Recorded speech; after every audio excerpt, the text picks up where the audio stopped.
দেখুন, এটা তো হবারই ছিল, কারণ ব্যাপারটা হচ্ছে বিজেপি যে একটা অযোগ্য অপদার্থ কিছু লোকেরা যে নিয়ে চলছে, যাদের অযোগ্যতা অপদার্থতার ফল কিন্তু তোদের বাংলাতে শেষ হয়ে যাওয়া এবং আগামী 24-এ কেন্দ্র থেকে শেষ হয়ে যাবে। তো সেখানে দেখা যাচ্ছে কিছু নারদার চোর তারা হঠাৎ করে ওই দলে যে করে নিজেদের ওই তোয়ালে মোড়া টাকাটা ধুতে গেছিল, সেখানে তারা এমন হাতভঙ্গি করছে, মানে ওই কাঁথির থেকে একজন গেছে গদ্দার বেইমান, আপনি জানেন, যেন মনে হচ্ছে বিজেপির তিনি প্রতিষ্ঠাতা সদস্য। ব্যক্তিগত আঘাতের জায়গা থেকেই এই সিদ্ধান্ত। সৌমিত্র খাঁ প্রসঙ্গে সুজাতা মণ্ডল আরো কি বললেন তিনি, দেখুন এই ভিডিও। বিজেপির যে রাজ্য সভাপতি, তার তো লজ্জা শরম মান দণ্ড হায়া কিছুই নেই।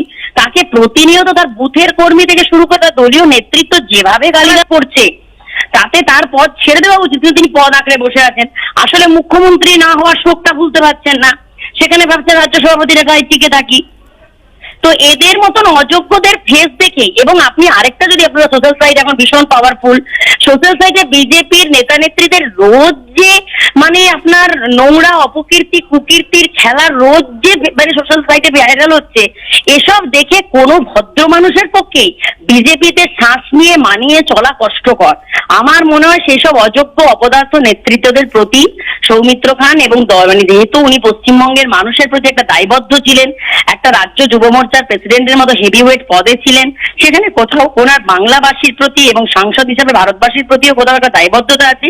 সেই দায়বদ্ধতা থেকে উনি মনে হয়েছে ওনার যে এই পদ ওই অযোগ্যদের সাথে থেকে করা যাবে না, তাই হয়তো তিনি সেখান থেকে অব্যাহতি নিয়েছেন বা নিজে থেকে ইস্তফা দিয়েছেন। আমার মনে হয় ওনার দলীয় মানে সে দলীয় নেতৃত্বও শক্ট, মানে তারাও জানতেন